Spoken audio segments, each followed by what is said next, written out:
Welcome back to my YouTube channel education for you dear. दोस्तों, हम अभी आपके लिए एक सीरीज़ तैयार कर रहे हैं जिसमें हम आपको बताएंगे कंप्यूटर के सामान्य ज्ञान क्वेश्चन जो कि आपके एग्ज़ाम के लिए बहुत ही उपयोगी है, जिसमें आप शिक्षक भर्ती, छात्रावास भर्ती और अन्य एग्ज़ामिनेशन के लिए आप तैयारी कर रहे होंगे, तो ये बहुत ही उपयोगी होने वाला है। तो चलिए हम चलते हैं और सीधे क्वेश्चन को सॉल्व करते हैं।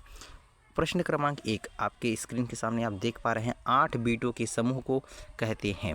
तो 8 बीटों के जो समूह है उसको कहते हैं बाइट। बाइट एक संगणक व दूर संचारों में सूचना की एक इकाई होती है। यह 8 बीट से मिलकर बना होता है। बाइट कंप्यूटर की स्मृति में एक अक्षर द्वारा ली जाने वाली जगह को कहते हैं। जो एक अक्षर एक वर्ड बनाने में जो भी स्पेस लगता है उसी को ही बाइट कहते हैं, याद रखिएगा। चलिए अगले क्वेश्चन की ओर चलते हैं।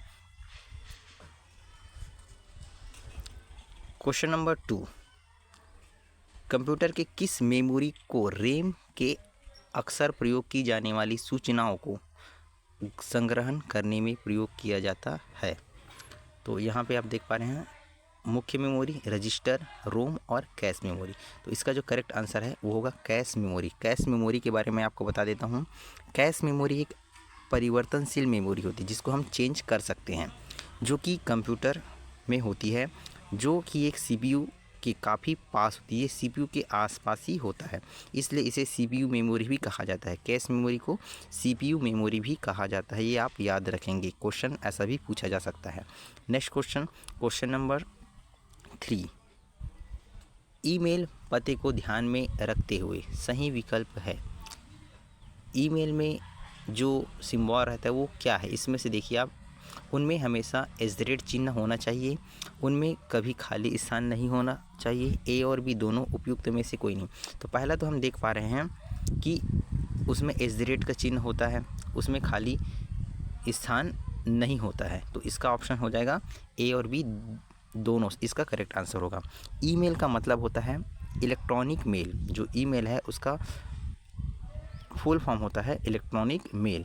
ईमेल चिट्ठी भेजने का आधुनिक माध्यम है। जैसे पुराने ज़माने में डाक के द्वारा भेजा जाता था, तो अभी जो नई टेक्नोलॉजी के जरिए हम क्या करते हैं, ईमेल को इंटरनेट की सहायता से भेजते हैं। ईमेल एड्रेस में @ वाला भाग डोमेन नेम होता है। जो @ यहाँ पे दिख रहा है आपको ऑप्शन नंबर 1 में, वो डोमेन नेम होता है और उस सर्वर या कंप्यूटर का नाम होता है।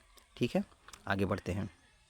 नेक्स्ट क्वेश्चन, क्वेश्चन नंबर 4, दस्तावेजों को सेव करते समय सेव और सेव एज में अंतर है। सेव और सेव एज में क्या अंतर? कोई भी, जैसे हम कंप्यूटर में काम करते हैं तो डॉक्यूमेंट को सेव करते हैं, तो वहाँ पे सेव या फिर सेव एज, तो सेव एज कब करते हैं और सेव कब करते हैं?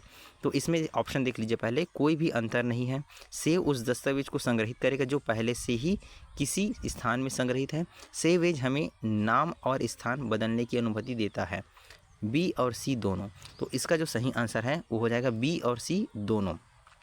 सबसे पहले मैं बात करता हूँ सेव की। तो जब हम कोई भी नया डॉक्यूमेंट तैयार करते हैं तो एक भी बार हम उसको सेव नहीं किए हैं, तब हम उसको सिर्फ सेव करते हैं, लेकिन हम उसी डॉक्यूमेंट में दोबारा काम करते हैं और कुछ चेंजेस करने के बाद फिर से सेव करना रहता है, तो हम उसको सेव एस करते हैं।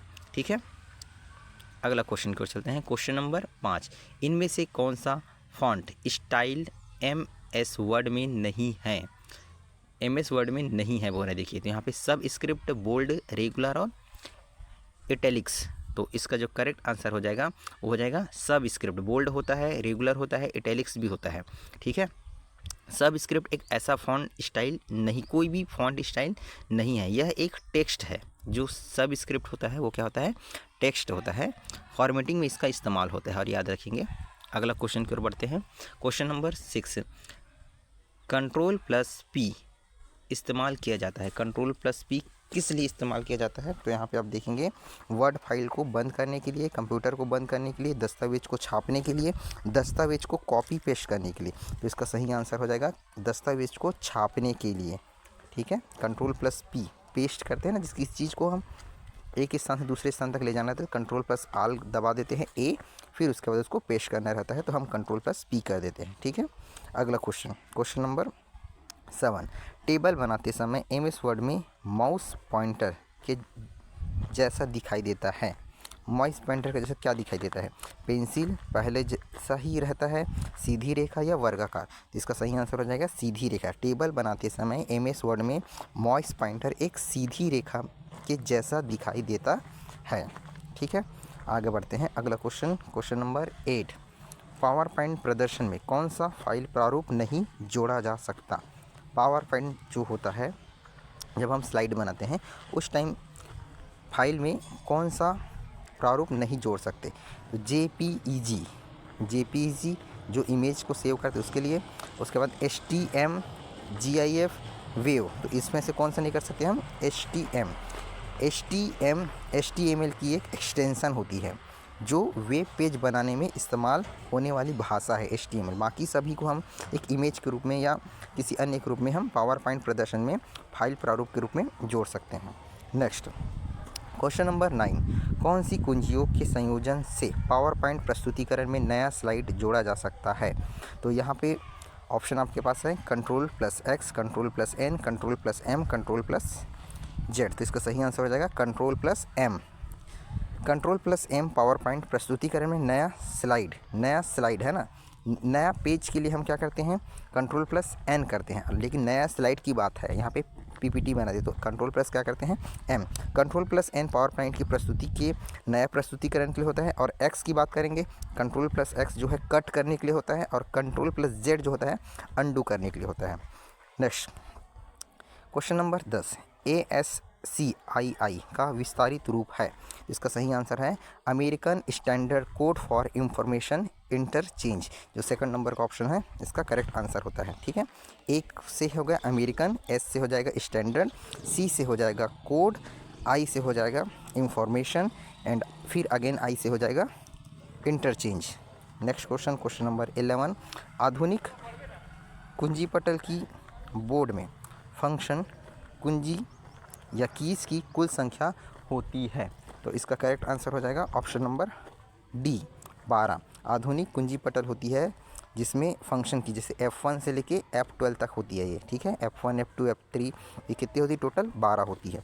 अगला क्वेश्चन नंबर 12, संक्षिप्त रूप में GUI का विस्तारित रूप है। जो GUI इसका फुल फॉर्म, इसका सही आंसर हो जाएगा option number C, graphical user interface. और इसके बारे में आपको बता देता हूँ, GUI का विस्तारित रूप है ये ग्राफिकल यूजर इंटरफेस है। कंप्यूटर पर किसी भी कार्य को करने के लिए उपलब्ध चित्रमय माध्यम को ग्राफिकल यूजर इंटरफेस भी कहते हैं। ठीक है, next question number 13, internet explorer है। अब यहाँ पे बात आती है इंटरनेट एक्सप्लोरर क्या है, वेब ब्राउज़र है, कैलकुलेटर है, म्यूजिकल प्लेयर है, चैट रूम है। इसका करेक्ट आंसर हो जाएगा वेब ब्राउज़र है। इंटरनेट एक्सप्लोरर माइक्रोसॉफ्ट का एक वेब ब्राउज़र है, हाल ही में इसका लॉन्च किया गया है। ठीक है, नया संस्करण जो IE8 है इसका जो वेब ब्राउज़र का। ठीक है, नेक्स्ट क्वेश्चन नंबर 14, संक्षिप्त रूप में DIMM का विस्तारित रूप है। DIMM, तो DIMM का विस्तारित रूप है डुअल इनलाइन मेमोरी मॉड्यूल। ठीक है, option number C। Next question number 15, computer BMP छवियों का तात्पर्य होता है। इसका मतलब क्या होता है, तो इसका करेक्ट आंसर हो जाएगा बीट मैप। कंप्यूटर BM छवियों का तात्पर्य होता है बीट मैप। बीट मैप छोटे छोटे बिंदुओं से बना ग्राफिकल फॉर्मेट होता है। ठीक है, याद रखेंगे, ये छोटे छोटे बिंदु से बना एक ग्राफिकल फाइल होता है। दोस्तों, तो ये तो रहा हमारा क्वेश्चन नंबर 1 से लेके 15 तक का भाग 1। हम मिलेंगे आपको भाग 2 में। ये वीडियो आपको कैसा लगा, अच्छा लगा तो एक लाइक करिए और कमेंट करिए कि दूसरा भाग आप जल्दी से जल्दी बनाइए, तो हम इसके लिए प्रिपेयर रहेंगे। मिलते हैं अगले वीडियो में, तब तक के लिए गुड बाय।